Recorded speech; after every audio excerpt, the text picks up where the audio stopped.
Hello, and thank you for joining me for the third video on Edexcel's A-Level Year 13 Maths course on the topic of integration. This third subchapter focuses on integrals which require trigonometric identities to be used to simplify them to a form which is easier to integrate. So we're going to see how to do that, what integrals can simplify, and which identities and skills to use, and when not to. And to get in the mood beforehand, of course, I'm going to just give you a couple of warm-up questions. The first is going to be on mechanics, the second is going to be on trig. So here they are. Press pause now and try them, and press play to see the solutions, and hopefully yours will match to mine, and if not, hopefully my explanation should help you to see where you may have gone slightly wrong if so. So assuming you've had a go, let's have a look at warm-up question 1. So what we have here is a pulley system. So this one end of a string is attached to a small ball P of mass 4m, and the other end of the string is attached to another small ball Q, which has mass 3m. It passes over a fixed pulley, ball P is held at rest with the string taut and so on. Ball P is released, the string's lightened and extensible, great. So find in terms of N and G the magnitude of the force exerted on the pulley by the string while P is falling and before Q reaches the pulley. So let's label on forces. So first of all, each has a mass, P and Q, so there'll be a weight associated with that mass. So for P, there'll be a weight, which will be 4mg, obviously acting vertically downwards. And in the same way for Q, that'll also have a weight, but because its mass is 3m, that weight will be 3mg. Tension will be acting through the string, and tension always acts away from the object in question. So relative to particle P, the tension will be acting upwards. Relative to Q, the tension also will be acting upwards as well, because it's acting away from Q. Tension never pushes into an object. That's a thrust, if so. So now we can consider particles separately. So first of all, let's consider particle P. What we're going to do is apply Newton's second, resultant force equals mass times acceleration, to both particles. So again, just thinking about this, it's fairly obvious, I should hope, but which way will the system move when these are released? I'm hoping it's fairly obvious that the system will go down at this side because P is heavier than Q, so P is going to pull it down on the left, and Q is going to be pulled upwards on the right-hand side. I'll just have to do it in a black colour, actually. So what it's going to look like, going down, A that way, and going up on the other side is going to be A, which is of course going to be equal in magnitude to that A because the string is inextensible. So for P, the resultant force is acting downwards because that's the way the motion is going. So for P, we're going to have 4mg minus T acting against it. It'll be the mass of P, 4m, multiplied by the acceleration A. And for Q, resultant force will be going upwards, so it'll be T minus 3mg equals its mass, 3m, multiplied by the magnitude of the acceleration, A. So now we've got two equations. If we take these two and add them, the T will cancel. So we've got T minus T plus T, which cancels.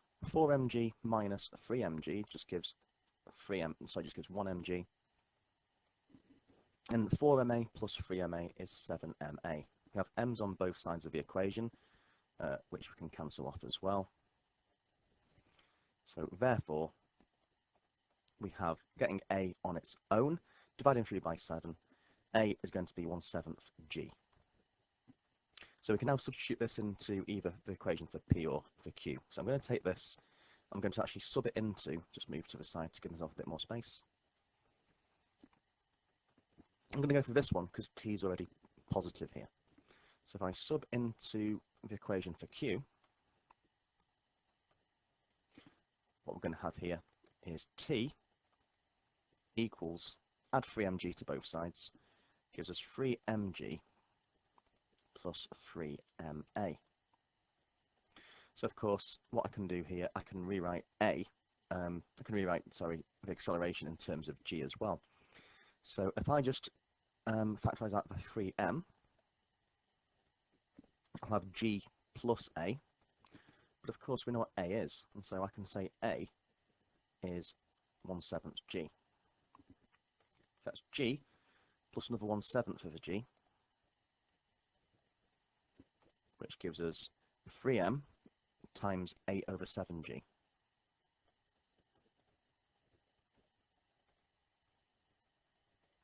So 3m times 8/7 mg will give us 24/7 mg. But we want the force acting upon the pulley. So look, force exerted on the pulley. So relative to the pulley, again, tension acts away, so it'll be a tension down on this side, but also a tension acting down on this side. So therefore, the force on the pulley is going to be a tension acting down on the left, and also another tension acting down on the right. So the force on the pulley will be 2T, which is going to be this doubled, which will just be 48/7 mg.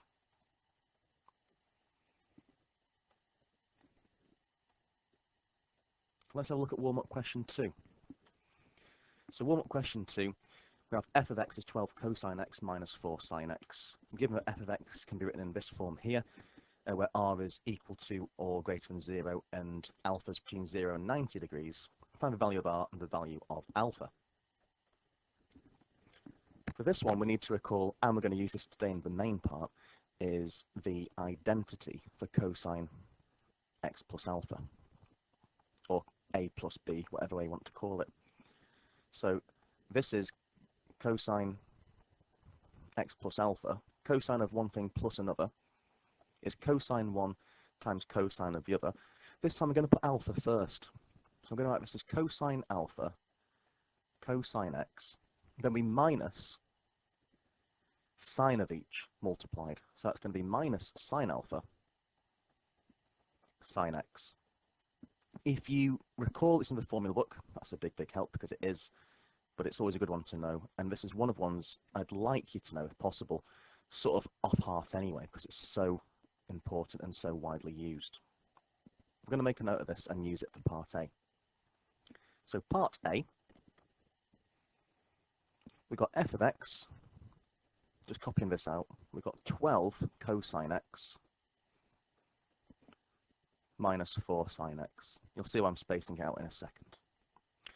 But using this idea of what we're told it's going to be equal to, it's going to be equal to r cosine x plus alpha. So if I multiply r by this here, that's going to become the following. So we're going to have r cos alpha cos x minus r times this bit here. So I'm basically expanding out without showing the expansion, essentially. R times all of this is giving me this line here. So the next one will be r times sine of alpha times sine of x. So now what I'm going to do, I'm going to compare different pieces. So the coefficient of cos x there, r cos alpha, must be 12. And the coefficient of sine x over on the other side, which we have here, is r sine alpha. Be careful, it's already made minus, so I'm going to call that equal to 4. So we can deduce, by setting it out correctly, that r sine alpha must be equal to 4. And also, considering the coefficients of cos x, r cos alpha equals 12.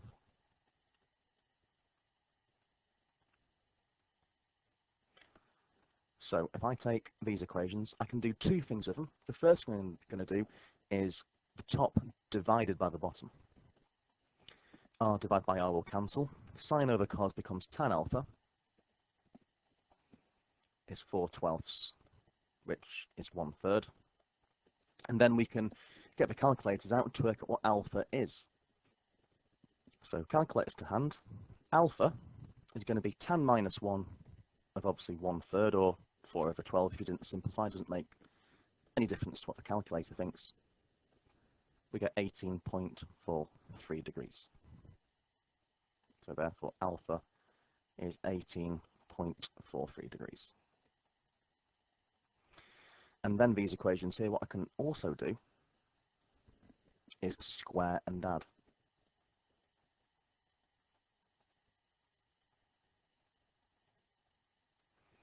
So I'm going to get from this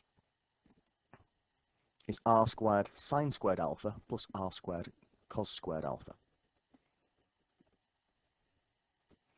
So because I'm going to r squared twice,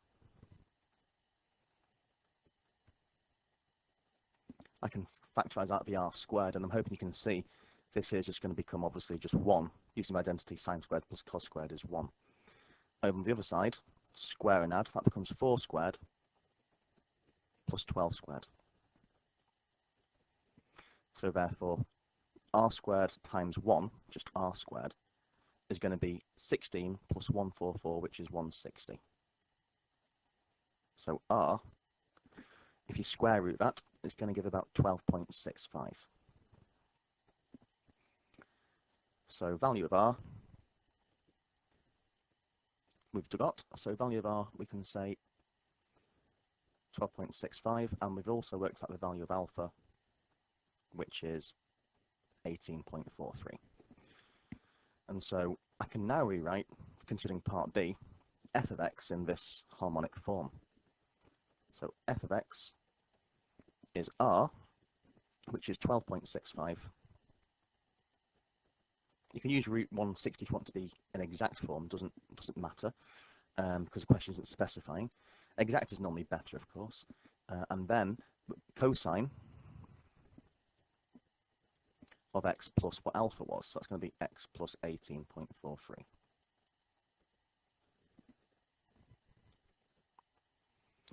So we asked now for the minimum value. Well, the minimum value of this is going to be obviously when cos of this is going to be minimized. So we can just say that. So fx min will be when this here is at going to give a value of cosine of something gives minus 1. So obviously cosine itself has a range from -1 up to 1. So the minimum is going to be cosine at its minimum point, which is -1. So the value of f of x, which is minimum, will be 12.65 times -1, which is minus 12.65. And that's going to occur when cos of x plus 18.43 gives a value of -1. So what this tells us here is that, trying to remember the graphs of cosine if you can. Cosine has a minimum value when cosine's 180. Check on your calculator to jog your mind if you're not sure. So I'm going to set x plus 18.43.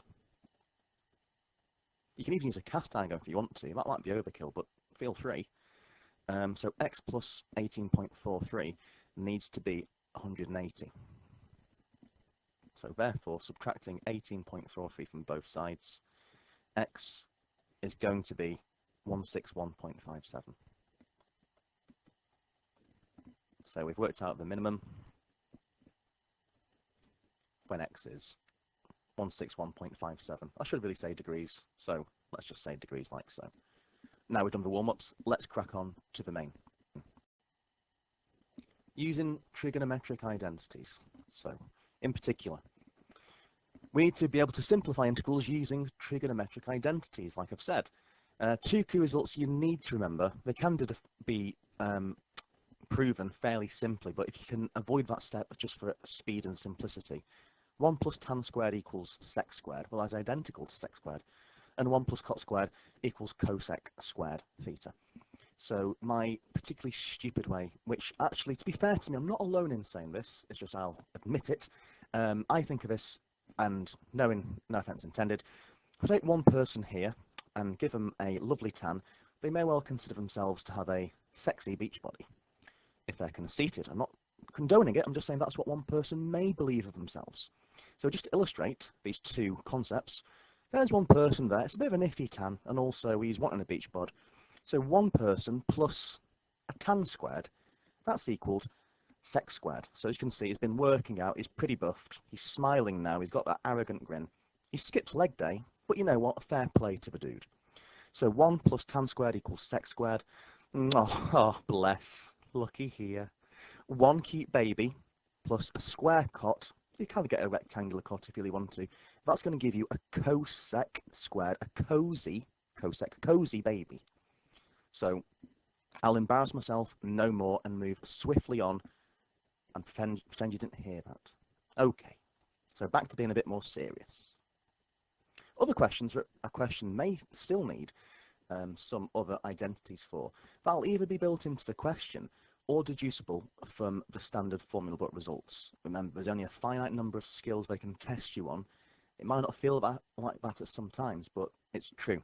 So just to remind you of the other formula book results you may well need. Addition and compound angle formulae. If you can just know them off heart and be confident with them before having to refer to the formula book, great. But if not, these are given to you. Addition formula for sine, cosine and tangent, and also the subtraction formula. These are built into 2, where it says sine plus minus b, for example. But essentially, you're told addition for both sine and cosine formulas like so. The double angle formulas are defined by putting a equal to b in these cases here. As well as that, we need to know the compound angle formulas, like I say. So setting a equal to b, sine, cosine, tan of 2a become these results here. So sine 2a is 2 sine a cosine a. Cosine of 2a is cos squared a minus sine squared a. And then using the identity sine squared plus cos squared is 1. These other identities also nicely drop out. And tan of 2a is 2 tan of 1a all over 1 minus tan squared of single a. So let's apply these. Let's see how and when to use them.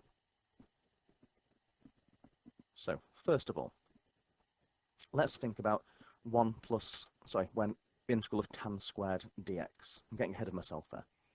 So if you were to check the formula book, you'd probably find yourself lacking in terms of finding anywhere where it helps you to integrate tan squared. So be thinking, how can I work around that? Is there any identity for tan squared I could use? Well, there is. As I said earlier, 1 plus tan squared is sec squared. So 1 plus tan squared x is sec squared x. So therefore, I can rewrite tan squared in terms of sec squared. Tan squared x is sec squared x minus 1. So I'm going to switch out tan squared and replace tan squared with its sec squared equivalent. So that's the same as integrating sec squared x minus 1 with respect to x. And then you might be thinking, yeah, Mr. Bailey, but that's still hard. How do I integrate sec squared? Well, if you're still not sure, maybe refer to this thing here. This is essentially just screen grab from the formula book. So sec squared, can I see this anywhere? It's actually on this row, if you can see. So sec squared's mentioned here. So tan kx, the function differentiates to sec squared of kx. Luckily for us, there's no constant in here, it's just sec squared of a single x. Therefore, integrating back this way to that, I'm integrating. Sec squared of x will integrate to just simply tan of x. So that's really quite useful to know. So this is going to become, in fact, I don't even need to do that now. Sec squared will integrate to tan x. Minus 1 will integrate to just simply minus x. And then we have plus c. Always remembering the constant of integration for an indefinite integral. Let's do another one. This one, it's a definite integral. So show that the integral from pi over 12 up to pi over 8 of sine squared x dx gives this thing here. This looks a bit more intimidating, especially if you look high and low for an integral for sine squared in your formula book using any identity. You'll come up finding very little, and by very little I mean nothing at all. So we're a bit stuck. Sine squared x is no good to us. So let's see if we can switch our brains on and think about how we can get rid of sine squared and replace it with something which we can integrate with increased confidence. What we need to remember from this one is the compound angle formula, well, the double angle formula, I should say, for cos of 2 theta. So we need to recall cos, I'm going to call it 2x actually, because talking in terms of x's, not thetas. So cos of 2x is the same as cos squared of x. That's one of the worst 2's I've ever done. Cos squared of x minus sine squared x.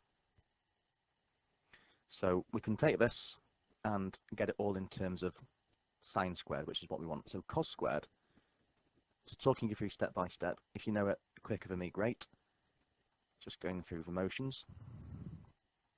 That gives 1 minus 2 sine squared x. So cos 2x is equivalent to 1 minus 2 sine squared x. But from this one here, I can rearrange and get sine squared x as a subject. So if I were to add 2 sine squared x to both sides, again, feel free to skip ahead if this is okay to you. I just want to make sure that I'm not going too fast, because integration can be quite brutal, I think, for some people, myself included on a bad day. 2 sine squared x plus cos of 2x, that's the same as 1. If I now subtract cosine 2x on both sides, I get 1 minus cosine 2x. So therefore, sine squared x is 1 minus cos 2x all over 2.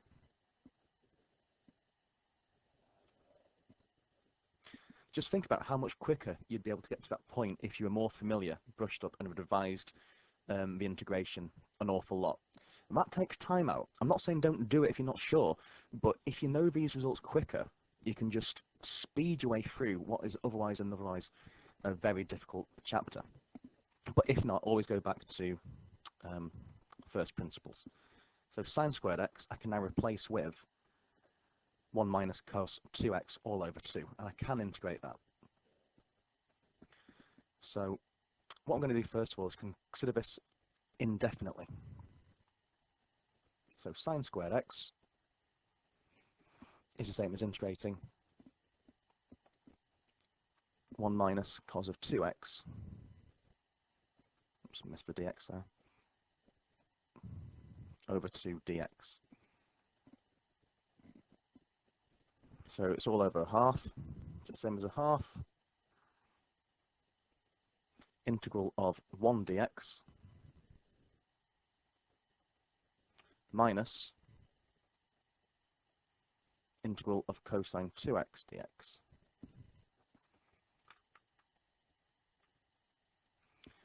And if I did that, if I integrate 1, I'm going to get x, of course. So I get half x cosine 2x. Now cosine integrates to positive sine.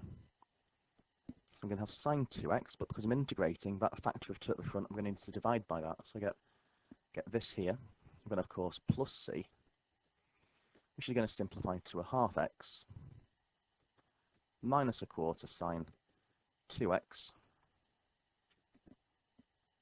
plus c. So I can now, therefore, apply this to this definite integral. So therefore, the integral pi over 8, pi over 12 of sine squared x dx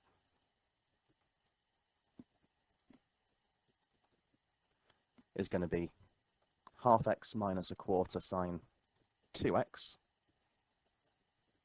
And when we're integrating amongst limits, obviously we don't need the plus c. So we're just going to focus on this bit here.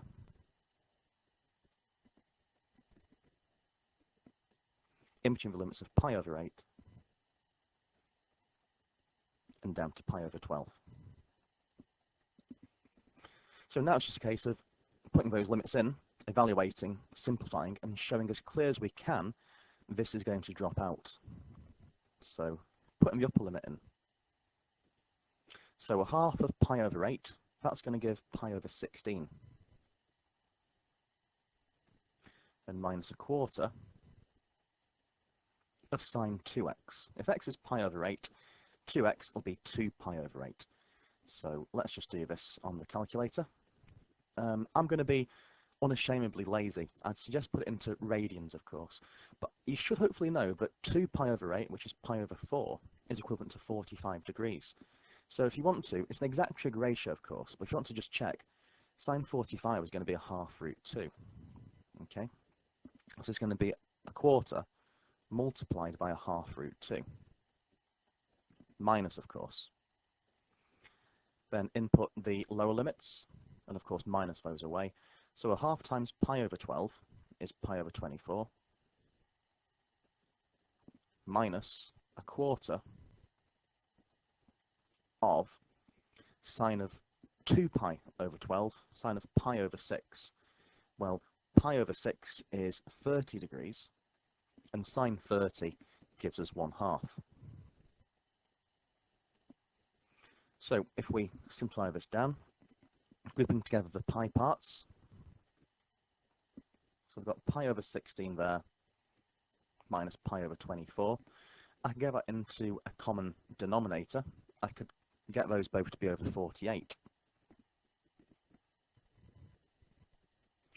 So multiply top and bottom by 3. That will give me 3 pi over 48. To get from 24 to 48, I'm going to double top and bottom, so this becomes 2 pi over 48. So that becomes a bit simpler. And then I'm going to have a quarter multiplied by a half. That's going to give us an 8. So I'm going to just factorise out an 1/8. So that's going to be minus root 2, because it's minus a quarter times something else which is all positive, so minus root 2. And over here, minus a quarter times a half is minus 1/8. So minus 1/8 is of course positive 1/8, but I've already factorised out that 8, so 1/8 like so. Then finally, 3 pi over 2 pi is pi over 48, then plus 1 minus root 2 over 8. Double check, it's the same form as what we need. It is. Sigh of relief, move on. Question 3a. This time we need to find the integral of sine 3x cosine 3x. So using the suggested application of the double angle formulae, I'm going to show you one way of doing this. If you're thinking, why is he saying one way? Be thinking, what have we done this chapter thus far? Be thinking if there's another way you'd consider doing it. But what I'm going to say we're going to do here is consider the identity sine 2x, double angle formula. That's the same as 2 lots of sine x cosine x.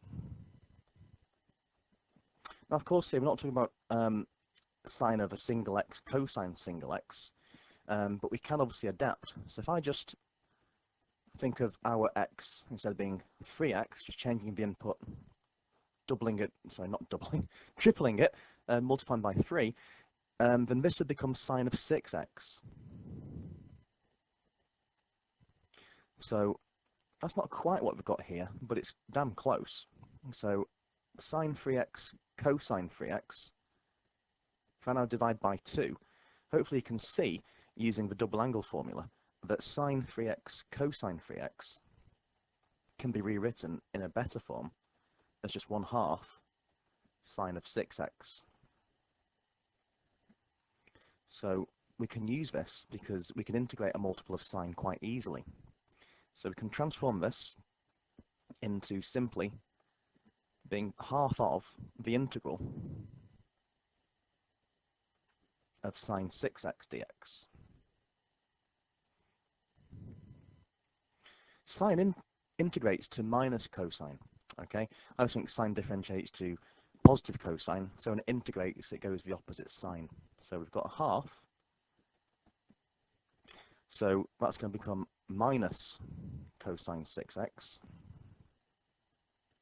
like so. But because we're integrating and there's a constant in front of the x, we need to divide by that constant. So we're going to do minus 1/6 of cosine 6x.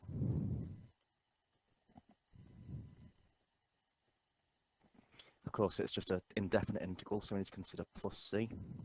Now let's simplify this down. A half times minus 1/6 is just minus 1/12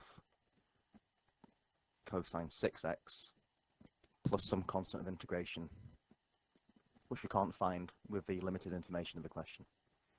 Now, I did say there might be another way of doing this. In fact, there's another 2 ways, at least, that I can consider, just using what you have been told before. One way is considering reverse chain rule or a U sub. So if I considered what this may have been before it was differentiated, what would differentiate to sine 3x cosine 3x? or as I prefer thinking of it as a u substitution. If you can spot that sine 3x differentiates to some multiple of cosine 3x, which it does, sine 3x differentiates to 1/3 cosine 3x, but we could have done this approach here. So what I could have done is set u to be sine 3x, du by dx would then go to 3 cosine 3x, rearranging what dx is in terms of du, we'd have this. And then we could transform the integral into sine 3x, which is u, cosine 3x, and then dx becomes du all over 3 cosine 3x. Cos 3x cancels top and bottom. That 3 can be taken out as a factor, so we've got 1/3 integral u du. U integrates to a half u squared, so 1/3 of a half u squared plus c. So another way of writing this could be 1/6 sine squared 3x plus c. You could have even done it by setting u to be cosine 3x. Check that out as an extension. It's not to say that this one and this one are identities, because this c here is a different arbitrary constant to this one. But what it is saying is that minus 1/12 cosine 6x is going to be a vertical shift, either up or down, check it yourself, of the function 1/6 sine squared 3x plus c, because it's just plus or minus a constant, which will have the effect of moving the function if you were to graph it up or down in the direction of the y-axis. So quite interesting applications here. Let's do one more, 3b. So 3b, we've got the integral of sec x plus tan x all squared dx. So what I'm going to suggest we do first off is just to try and get this into an expanded format. So if we expand out, we're going to get the integral of sec squared x, two lots of this product, so we're going to get 2 sec tan, so plus 2 sec x tan x, plus tan x all squared, which is just tan squared of x, and all of that with respect to x. So how to do this? Well, we integrated sec squared. You can maybe check question 1 for that one, worked example 1. So doing this step by step, sec squared is going to integrate to tan x. So that becomes just tan x. And then 2 sec tan, well, if you're stuck, let's just get the formula back out again. So as you can see here, like I've said before, sec squared goes to tan using this line here. So I can just even underline that if you'd like. So sec squared becomes tan. And then sec x tan x, well, we can see this here, sec x tan x. We've got 2 lots of them. So integrate sec x tan x, we're going to get to sec of kx. The constant k is just 1 in our case. So sec x tan x would integrate to sec of just simple x. So we're going to have plus sec x. However, we do have that 2 to consider. So if 1 lot of sec x tan x goes to 1 lot of sec x, 2 lots of it would integrate to 2 lots of sec x. And then tan squared, what does that integrate to? Well, for this one, I'd suggest to have a look back at worked example 1. So I'm not going to go into it again, in case I do truly bore you to tears. If you check worked example 1 there, to integrate tan squared x, what you should find from before, when we did that in worked example 1, whoops, wrong colour, that's going to become simply tan x minus x.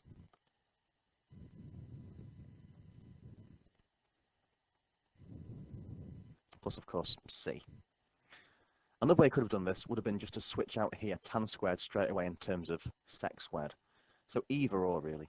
So just neaten up what's in these brackets. So I've got tan x plus tan x. I've got 2 tan x